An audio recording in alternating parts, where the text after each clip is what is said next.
5वें दिन राजा भोज सिंहासन पर बैठने की तैयारी कर ही रहे थे कि 5वीं पुतली लीलावती ने उन्हें रोक दिया। लीलावती बोली, राजन, क्या आप विक्रमादित्य की तरह दानवीर और सूरवीर हैं? अगर हाँ, तभी इस सिंहासन पर बैठने के अधिकारी होंगे। मैं आपको कथा सुनाती हूँ परम दानवीर विक्रमादित्य की। एक दिन विक्रमादित्य दरबार में राजकाज निपटा रहे थे। तभी एक विद्वान ब्राह्मण दरबार में आकर उनसे मिला। उसने कहा कि अगर वे तुला लग्न में अपने लिए कोई महल बनवाएं तो राज्य की जनता खुशहाल हो जाएगी और उनकी भी कीर्ति चारों तरफ फैल जाएगी। विक्रम को उसकी बात जच गई और उन्होंने एक बड़े ही भव्य महल का निर्माण कराया। कारीगरों ने उसे राजा के निर्देश पर सोने चांदी हीरे जवाहरात और मणि मोतियों से पूरी तरह सजा दिया। महल जब बनकर तैयार हुआ तो उसकी भव्यता देखते ही बनती थी। विक्रम अपने सगे संबंधियों तथा नौकर चाकरों के साथ उसे देखने गए। उसके साथ वह विद्वान ब्राह्मण भी था। विक्रम मंत्रमुग्ध हुए, साथ ही वह ब्राह्मण मुंह खोले देखता रह गया। बिना सोचे उसके मुंह से निकला, काश इस महल का मालिक मैं होता। राजा विक्रमादित्य ने यह सुनते ही झट वह भव्य महल उसे दान में दे दिया। ब्राह्मण के तो मानो पांव ही जमीन पर नहीं पड़ रहे थे। वह भागता हुआ अपनी पत्नी को यह समाचार सुनाने पहुंचा। उधर ब्राह्मणी उसे खाली हाथ आते देख कुछ बोलती उससे पहले ही उसने हीरे जवाहरात और मणि मुक्ताओं से जुड़े हुए महल को दान में प्राप्त करने की बात बता दी। ब्राह्मण की पत्नी की तो खुशी की सीमा न रही। उसे एक बारगी लगा मानो उसका पति पागल हो गया हो और यूं ही अनाप शनाप बक रहा हो। मगर उसके बार बार कहने पर वह उसके साथ महल देखने के लिए चलने को तैयार हो गई। महल की शोभा देखकर उसकी आंखें खुली रह गईं। महल का कोना कोना देखते देखते कब शाम हो गई उसे पता ही नहीं चला।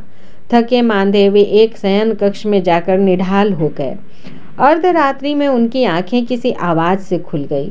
सारे महल में महक फैली थी और सारा महल प्रकाशमान था। उन्होंने ध्यान से सुना तो लक्ष्मी बोल रही थी।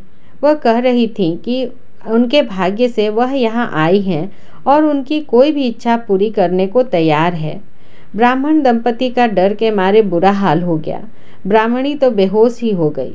लक्ष्मी ने 3 बार अपनी बात दोहराई, लेकिन ब्राह्मण ने कुछ नहीं मांगा तो क्रुद्ध होकर चली गई। उसके जाते ही प्रकाश तथा महक दोनों गायब हो गए। काफ़ी देर बाद ब्राह्मणी को होश आया तो उसने कहा, यह महल जरूर भूतहा है, इसलिए दान में मिला।